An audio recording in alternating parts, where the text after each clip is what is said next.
Alors concernant le rendement de notre cycle par le calcul, en faisant le ratio entre le travail gagné, c'est-à-dire la valeur absolue du travail du cycle, divisé par ce qu'on doit payer, c'est-à-dire la puissance thermique qui est fournie par la combustion, on trouve un rendement qui est très grand. Donc le rendement théorique du cycle est autour de 58% lorsqu'on fait les calculs. C'est assez étonnant de trouver un rendement si important, étant donné que sur des machines réelles, on n'atteint jamais des rendements aussi grands. Sur un moteur à essence, comme celui qu'on est en train de modéliser, les rendements maximums sont de l'ordre de 35%, mais sur la plupart des points de fonctionnement d'un moteur, donc la plupart du temps quand on est en train de rouler, on n'est pas à rendement maximum et on est même plutôt entre 25 et 30% pour l'ordre de grandeur du rendement de cycle d'un moteur réel. Alors d'où est-ce que ça vient?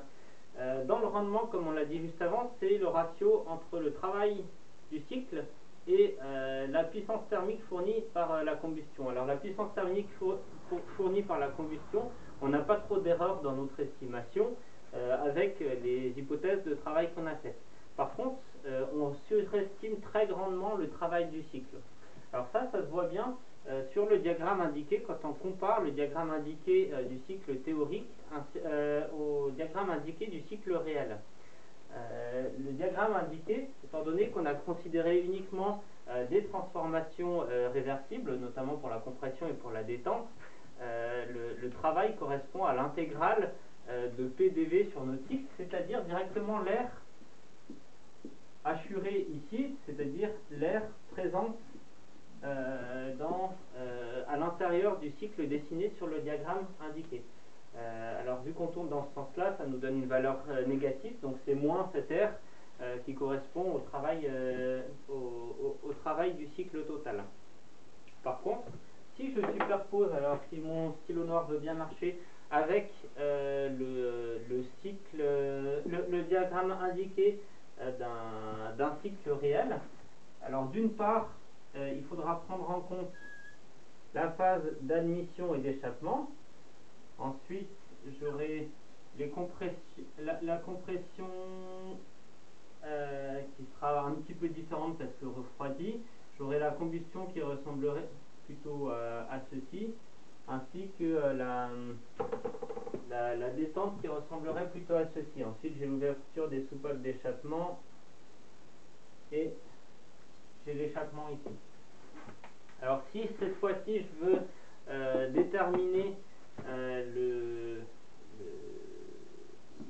travail de ce cycle réel, en faisant l'hypothèse qu'on est toujours homogène en pression à l'intérieur du cylindre, ce qui est relativement vrai, on peut aussi faire l'intégrale du PDV pour pouvoir déterminer le travail du cycle réel.